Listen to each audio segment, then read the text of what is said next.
प्रणम्य जगतुत्पत्ति स्थिर संहार कारणम स्वर्गापवर्ग योद्वारम त्रैलोक्य शरणम शिवम श्री सुरभ्ये नमः। श्री सद्गुरु देव भगवान की जय हो। परम पूज्य गोपेश बाबा की जय हो। माननीय श्री कृष्ण कुमार खेमका जी, जिनके गो भक्ति के भाव की वजह से हम सारे लोग यहाँ एकत्र होते रहे हैं। हर वर्ष ये कार्यक्रम होता है।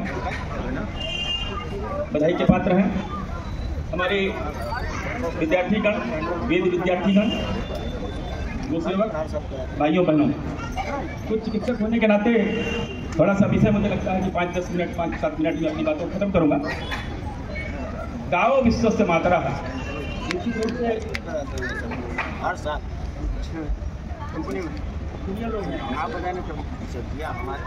विश्व की माता।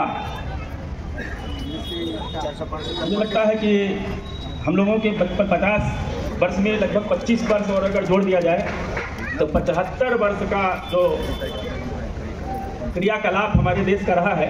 मेरा जनपद जन्मस्थान प्रतापगढ़ बगल में जिला है। उस समय बायफ नाम की एक संस्था हुआ करती थी, अभी भी वो है। तो मुझे अभी भी ध्यान है कि हमारे घर में 4 बैल, 2 भैंस और 4 गाय देसी होती। तो कभी हमारी गाय, एक गाय मुझे ध्यान है, वो याद है अच्छे से कि गर्म हुई तो लोगों ने कहा कि बायफ का सीमन अगर इस गाय में पड़ेगा तो जो बच्चियाँ होगी इसका दूध जो है बहुत ज़्यादा मात्रा में होगा। लेकिन उस समय मुझे लगता है कि अज्ञानता चरम पर रही होगी, या शायद मुझे लगता है कि आप चिकित्सक होने के नाते उस समय तो हमें पता ही नहीं था कि हम किस दिशा में जाएंगे। उम्र मुश्किल से 8-10 साल रही होगी। ये शायद एक साजिश रही हो कि भारत के गोवंश को का हाइब्रिडाइजेशन, हाइब्रिड शब्द सुनने में बहुत अच्छा लगता है। हाइब्रिड, गेहूं का बीज हाइब्रिड, धान का बीज हाइब्रिड, सब्जियां हाइब्रिड, जहां भी आप समझ लीजिए हाइब्रिड शब्द लगा वो बिल्कुल अशुद्ध और स्वास्थ्य के लिए सबसे ज्यादा हानिप्रद होता है, क्योंकि जनता है। दूसरा विषय है कि गाय हमारी जो देसी गाय है, भारत की उपनिषदों में, वेदों में तो मुझे लगता है कि 100 से ज़्यादा नस्लें वर्णित हैं, जितना हमारा ज्ञान है साधु संतों से जो प्राप्त हुआ है। लेकिन वर्तमान में 48 नस्लें हमारा जो कामधेनु आयोग है 2014 के बाद ज़्यादा अच्छे से कार्य कर रहा है। 48 स्पीसीज हैं भारत में, जिनको कि हम देसी कहते हैं।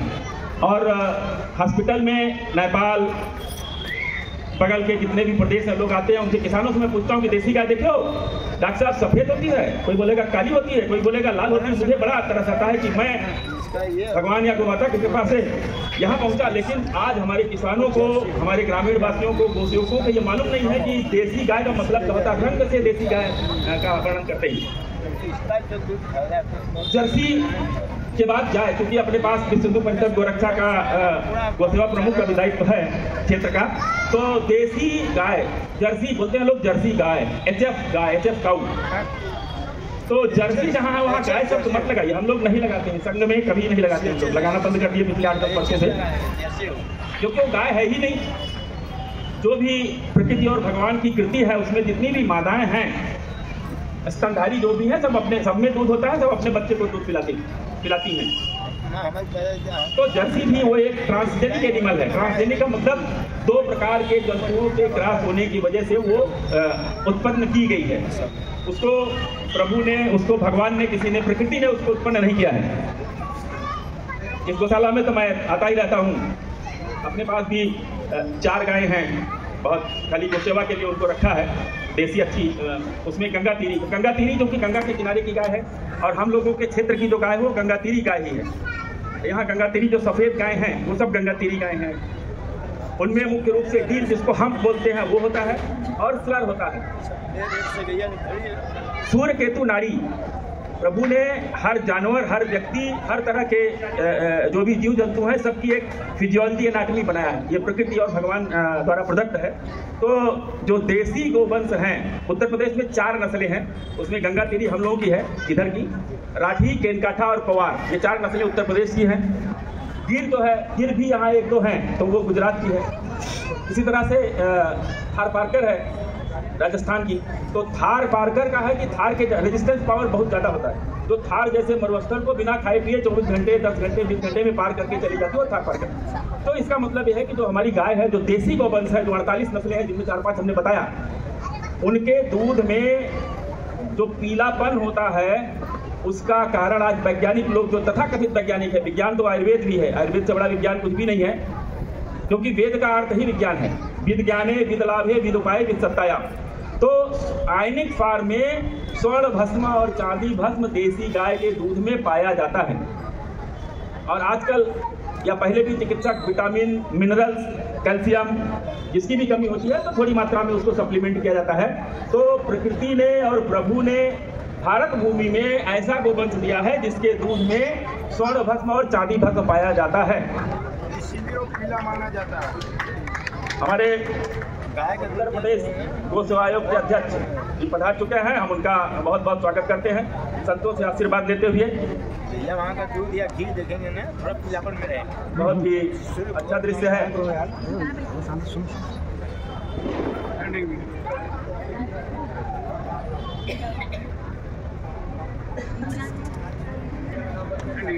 तो मैं चर्चा हो रही थी कि अखिलेश जी हमें बता दीजिएगा जब बाइक छोड़ना हो। चर्चा हो रही थी तो हमने कहा कि जो मूल बात है, माताएं बहनें गोसेवक सब हैं, तो देसी गोवंश जो 48 नस्लें हैं उनके दूध में आयनिक फॉर्म में स्वर्ण भस्म और चांदी भस्म पाया जाता है।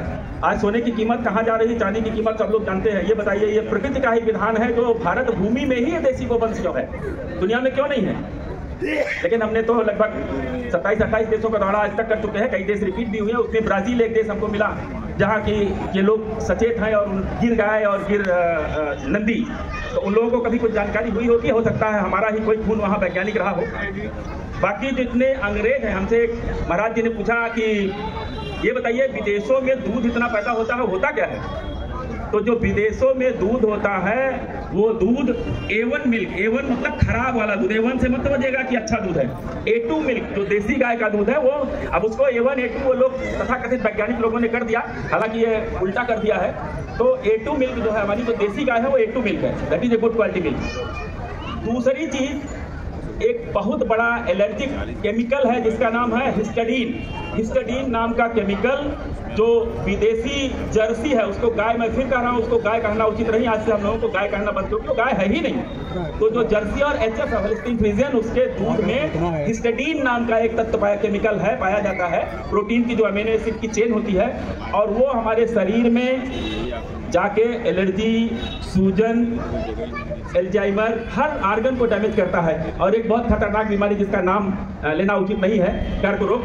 तो आप समझिए कि जितनी भी बीमारियां आज मानव शरीर में हो रही हैं, उनका सबका कारण सूजन और एलर्जी, यही दो मुख्य कारण हैं। अगर किसी को एलर्जी बहुत दिनों से होती है और शरीर के अंदर सूजन रहती है, इसका मतलब है उसको कोई भी बीमारी हो सकती है। तो जो जर्सी गोवंश जो A1 मिल्क है, उसमें हिस्टडीन नाम का, फिर बता रहा हूँ, तत्व है, बायोएक्टिव सब्सटेंस है जो सूजन एलर्जी करता है। तो सारी बीमारियों की जड़ है।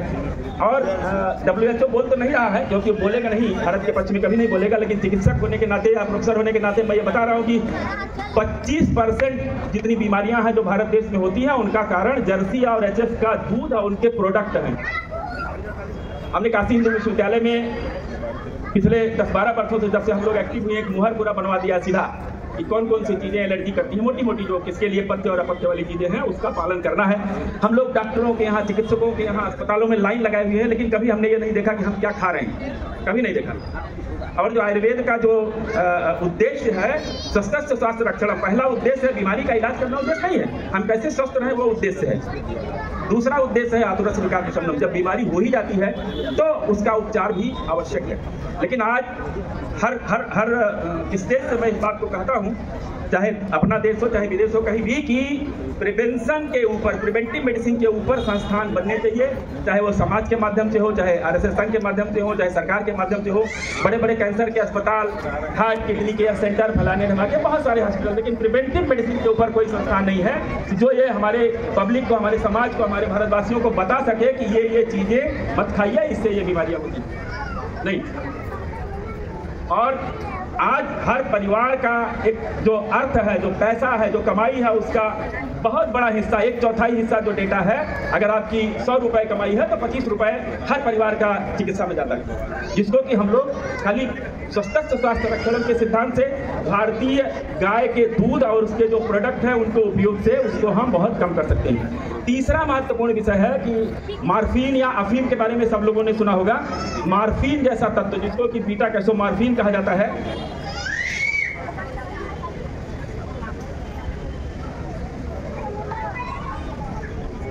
जिसको कि पिता का मार्फिन, तो मार्फिन जैसे तत्व जर्सी के दूध में पाए जाते हैं। इसीलिए आप देखिए कि अगर 100 देसी गायें बंधी हो, उनका बच्चा अगर छोड़ दिया जाए तो अपनी माँ के पास सीधे जाता है दूध पीने के लिए। लेकिन अगर जो जर्सी या एचएफ का जो बच्चा है वो मौसी के पास जाएगा, चाची के पास जाएगा, इधर उधर जाएगा, माँ के पास बहुत देर में पहुंचता है। इसका मतलब उसका जो दिमाग है वो बहुत इस प्रकार का दूध पीता है। तो मार्फिन या अफीम जैसे तत्व जर्सी के दूध में, एचएफ के दूध में पाया जाता है, लेकिन जो देसी गोवंश है उसमें नहीं पाया जाता है। और चौथी महत्वपूर्ण चीज है जो हिस्टेडीन, हमने कहा एक केमिकल है जो जर्सी के दूध में पाया जाता है, जिसकी वजह से सारी बीमारियां, हर अंग में सूजन, एल्जाइमर, कैंसर, हमारी जो हड्डियां कमजोर होना, सब कुछ जर्सी के दूध में पीने से होता है। लेकिन जो देसी गोवंश है, 48 नस्लों में कोई किसी भी गोवंश के दूध में वो नहीं होता, उसकी जगह प्रोलीन होता है। प्रोलीन नाम का एक केमिकल है होता है, और प्रोलीन की वजह से जो उसका प्रोटीन होता है वो A2 प्रोटीन है, बहुत अच्छा प्रोटीन होता है। लेकिन अब आप ये भी पूछ सकते हैं, बहुत जगह हमसे पूछा भी गया कि डॉक्टर साहब दुनिया में इतना दूध होता है, सारा दूध ये जाता कहाँ है? दूध अंग्रेज लोग, जितना हमको जानकारी, जितना हमने अंग्रेजों के देश में जाके देखा है, अंग्रेज दूध नहीं पीता है, क्योंकि जो जर्सी या एचएफ का उत्पादन दूध के लिए उन लोगों ने नहीं किया है। वो एक ऐसा जानवर बनाना चाहते थे जिसका वजन 2000-2500 केजी हो। हमारी जो गाय है उसका वजन 800 से 500, 600 से लेके 1500 केजी तक होता है। जो बड़ी गाय है उसका 1200-1400 केजी होता है। तो उन लोगों ने दूध के लिए उसका उत्पादन नहीं किया। दूध देती है, दूध को पाउडर मिल्क, जो हम लोग लैक्टोजन 0, लैक्टोजन 1, लैक्टोजन 2 जो महिलाएं माताएं हमारी पिलाती हैं, हम लोग भी पिलाते हैं। अभी चिकित्सक ऐसा नहीं है कि भारत में सारे चिकित्सकों को ये जानकारी है, अभी बहुत कम जानकारी है। उस दूध को जो A1 है, जिसका हमने बताया कितनी खतरनाक चीजें, कितने खतरनाक केमिकल्स है, बच्चों को पिलाया जाता है। लेकिन अगर देसी गाय का दूध बच्चों को पिलाया जाए तो स्वर्ण भस्म जैसे तत्व अपने आप मिलेंगे, चांदी भस्म जैसे तत्व अपने आप मिलेंगे, अच्छा प्रोटीन मिलेगा, बच्चे का अच्छा विकास होगा, बच्चे को बीमारी बड़ा होगा तो उसको बीमारी नहीं होगी। आज आप देखिए, बड़ा दुख के साथ ये कहना पड़ रहा है कि 7 साल के बच्चे को हार्ट अटैक, 8 साल के बच्चे की किडनी फेल, 15 साल के बच्चे को कैंसर। तो ये जो है ये बहुत बड़ा विषय है, छोटा विषय नहीं है। और इस स्टेज के माध्यम से हम लोग तो बार बार इस तरह के कार्यक्रम करते ही रहते हैं। तो देसी गोवंश जो कि यावंता ही मोटिमंतो भाव विशेषा लोके तावंता पुरुषे, जो कुछ इस वातावरण में है, पर्यावरण में है, वो हमारे शरीर में है। क्योंकि अगर गाय, देसी गाय अगर बचेगी तो पर्यावरण बचेगा, और जीवन का जो उद्देश्य है धर्म अर्थ काम मोक्षाणाम आरोग्य मूलम उत्तमम, कि धर्म अर्थ और काम मोक्ष, इसकी प्राप्ति के लिए आरोग्य होना जरूरी है। शरीर स्वस्थ होगा। उस रोगी से, उस रुग्ण से पूछिए जो बीमार होता है, तो वो प्रभु से, संतों से, गौ माता से, सबसे यही कहता भगवान हमको बचा लीजिए, किसी तरह मैं बड़ी सेवा करूंगा, उससे पूछिए। लेकिन हम लोग कभी इस दिशा में नहीं सोच रहे हैं कि हमारा स्वास्थ्य ठीक कैसे रहे। हम पहले बीमार होते हैं, कई लोगों को बताया, हमने कहा चीनी नहीं खाना चाहिए। डॉक्टर साहब हमारा शुगर नॉर्मल है। अरे भाई, शुगर होने का आप इंतजार काहे कर रहे हैं कि शुगर होगा तब चीनी छोड़ेंगे? चीनी, शुगर तो बहुत बाद में करता है, लेकिन जो चीनी है वो हमारे इम्यून सिस्टम को इतना वीक कर देता है जो, और एक बैक्टीरिया वायरसेस के लिए बहुत अच्छा माध्यम चीनी है शरीर में। इसीलिए हम लोगों को अगर मोटे में ये बताई जाए, मोटी बातें, तो चीनी, जो इतनी सफेद चीजें हैं, जर्सी का दूध, मैं गाय नहीं बोल रहा हूँ, आज से आप लोग भी गाय उसको नहीं बोलना है। गाय हमारी यही गौ माता है, दूसरी कोई गाय दुनिया में नहीं है। एचएफ गाय नहीं है, जर्सी गाय नहीं है, वो एक ट्रांसजेनिक एनिमल है। मैदा, रिफाइंड तेल, रिफाइंड हमने कहा हाइब्रिड और रिफाइंड तेल या रिफाइंड जो भी चीज बनती है, उसको बनाने की जो प्रक्रिया है, उसमें जो टेम्परेचर है 400-500 डिग्री सेल्सियस टेम्परेचर करना पड़ता है, जिसकी वजह से उसमें ट्रांस फैट्स आते हैं, ट्रांस फैट। तो जर्सी का दूध, चीनी और रिफाइंड ऑयल। चौथी महत्वपूर्ण चीज है जो हम लोग बनारस में कचौड़ी जलेबी खूब खाते हैं। तो अगर आप देखेंगे तो जिस दुकान की जितनी उम्र होगी, चाची की दुकान लंका पे है, वहाँ सारे लोग खाते थे, चाची नहीं है। तो जब चाची मरी तो पेपर मीडिया वालों ने निकाला कि अब बनारस में कचौड़ी जलेबी और गाली एक साथ नहीं मिलेगी।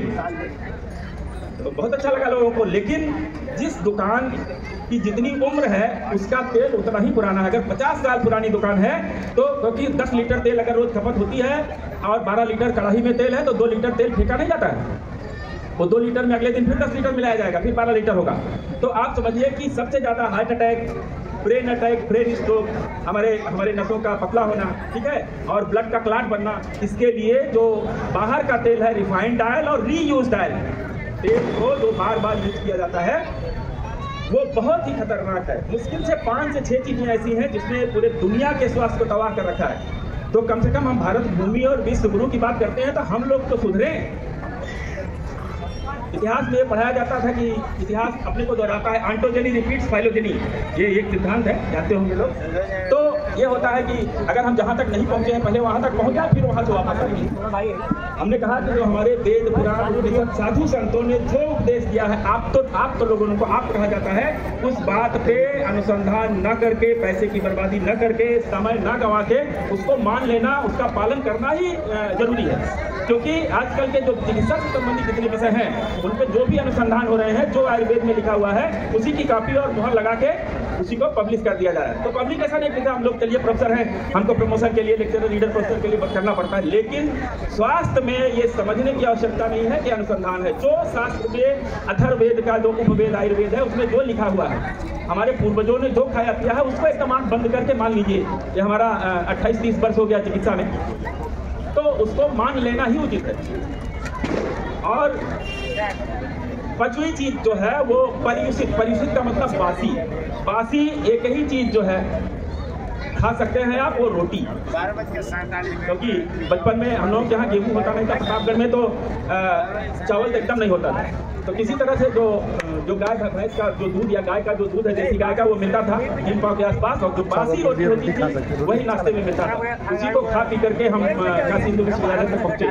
आज क्या माताएं खिलाती हैं, क्या बात है, चाउमीन, फास्ट फूड, क्या मुझे बहुत दुख होता है, ठीक है। और ये स्टेटस सिंबल लोग बना चुके हैं। हमारे यहाँ काशी हिंदू विश्वविद्यालय में डॉक्टर लोग, सब प्रोफेसर लोग, एक से बड़े डॉक्टर चिकित्सक हैं, लेकिन उनके घरों में रोज खाना नहीं बनता है, क्योंकि माताएं खाना बनाना भी नहीं जानती हैं, और खाना 2 बार खाना बनाने का मतलब आप बैकवर्ड। ये स्टेटस है, ये हमारी सोच हो गई है। अपने यहाँ बासी खाना कभी नहीं खाया जाता। आज हम लोग बाहर विदेशियों की या पश्चिमी देशों की नकल करके बड़े फ्रिज, बहुत सारे घरों में देखा हूँ 2-2, 3-3 फ्रिज रखे हुए हैं, रेफ्रिजरेटर, उसको चलो करो, उबालो, फिर से उसको गर्म करो। तो फिर से गर्म करने पर या जब फ्रिज में आप रख देते हैं, उसको ले आते हैं, जब हीट उसको देते हैं, तो वही जो हमने तेल में बताया ट्रांसफैट, तो ट्रांसफैट की तरह के ऐसे केमिकल हो जाते हैं जो शरीर में जा करके सूजन और एलर्जी पैदा करते हैं। और उसी की वजह से आज जब कोरोना जब आया, तो माननीय मुख्यमंत्री जी यहाँ आए थे, तो उन्होंने हमको बुलवाया सर्किट हाउस, तो भी चाहे तो उनके मन में जो रहा हो, डीएम का साहब का फोन आया, कौशल्या शर्मा जी थे कि डॉक्टर साहब आपको मुख्यमंत्री जी बुलाए। हमने कहा बहुत अच्छी बात है। मैं पहुंचा तो 28 मिनट माननीय योगी जी बात किए विभिन्न विषयों पे, क्योंकि कोरोना भी चल रहा था आयुर्वेद में। तो कोरोना के बाद से हमारे माननीय प्रधानमंत्री जी ने जो 7 मंत्र दिया, उसमें एक ये भी था कि आयुष काढ़ा, 7 मंत्रों में आयुष काढ़ा। तो कोई भी प्रधानमंत्री, मुख्यमंत्री या कोई भी बड़ा अधिकारी ऐसे नहीं बोलता किसी चीज को, जो मन में आया वही बोल दिया, एकदम बंधे रहते हैं। जो वैज्ञानिक बोलेंगे, जो रिसर्चर बोलेंगे, जो प्रोफेसर लोग बोलेंगे, वही बात वो बोलते हैं, स्टेज से अपने मन से ऐसा कुछ नहीं बोलते। तो जब माननीय मोदी जी ने जब ये कहा कि नहीं आयुष काढ़ा, तब जाके लोगों का हुआ कि और आयुष काढ़ा ने क्या किया, और जो फर्जी वैक्सीन के रूप में लोग, कितने लोग परेशान रहे। बीएचयू टर्सरी सेंटर था हम लोग का, डॉक्टर साहब 18,000 20,000 का वैक्सीन, वायरस वाली सुई दिलवा दीजिए। उस सुई का कुछ भी मतलब नहीं था, लेकिन हमारा माइंडसेट ऐसा था। जो लोग घरों में रहे वो लोग थोड़ा सा स्वस्थ रहे, जो अस्पतालों में गए बेचारे एंजाइटी डिप्रेशन की वजह से और बीमार हो गए। तो ये स्थिति देश की हो गई थी। ठीक उसी के बाद WHO ने कहा कि अब आने वाला जो समय है वो वायरल डिजीजेस का है, क्योंकि बैक्टीरिया को तो हम लोग एंटीबायोटिक से कंट्रोल कर लेते हैं, लेकिन जो वायरसेस हैं, वायरसेस को के लिए आज भी कोई दवाई नहीं, आगे भी बहुत मुश्किल है। उसका कारण है कि वायरस जो है बहुत नटोरियस होता है। अपना जैसे चोर अपना डाकू अपना चेहरा बदलते रहते हैं, कभी फेटा बांधिए, कभी चश्मा लगाइए, उसी तरह वायरस भी अपना फेस चेंज करता रहता है। तो वायरस को कंट्रोल कर पाना आगे भविष्य में मुश्किल है। और दूसरा जो हमारा पर्यावरण है वो इतना दूषित हो रहा है कि नए नए तरह के वायरसेस जो हिमालय से बर्फ पिघल रही है, वहाँ करोड़ों वर्ष पुराने वायरसेस दबे हुए हैं जो कि दुनिया में आ रहे हैं। जब वायरल डिजीजेस को हम अपने खान पान को व्यवस्थित करके, देसी गोमाता का दूध और उनके प्रोडक्ट को खा करके और अपनी इम्यूनिटी पावर को बढ़ा करके करके ही हम अपने स्वास्थ्य को या आगे भविष्य में स्वस्थ रह सकते हैं। क्योंकि चेतावनी जो दी गई है वो मैं फिर से बता रहा हूँ कि इम्यूनोलॉजिकल डिसऑर्डर का एरा फिर आएगा। अगली बार जब कोरोना जैसी फिर कोई वायरस आएगा तो वो इम्यूनिटी पे ही करेगा। अब देखिए परिवारों में हम लोगों ने देखा कि एक परिवार में 7 लोग 8 लोग 10 लोग रहे, एक को कोरोना हुआ, कभी 2 को कोरोना हुआ, बाकी लोग बच गए। ऐसा क्यों? क्योंकि जिनकी इम्यूनिटी पावर ठीक थी वो लोग उससे पीड़ित कम हुए तो उनकी इम्यूनिटी ने, डिफेंस मैकेनिज्म ने संभाल लिया। लेकिन जो लोग, बहुत सारे लोग बीमार हुए, अस्पतालों में गए, बेचारे मोक्ष भी प्राप्त कर गए दुर्भाग्यवश, तो उनकी इम्यूनिटी पावर खराब थी।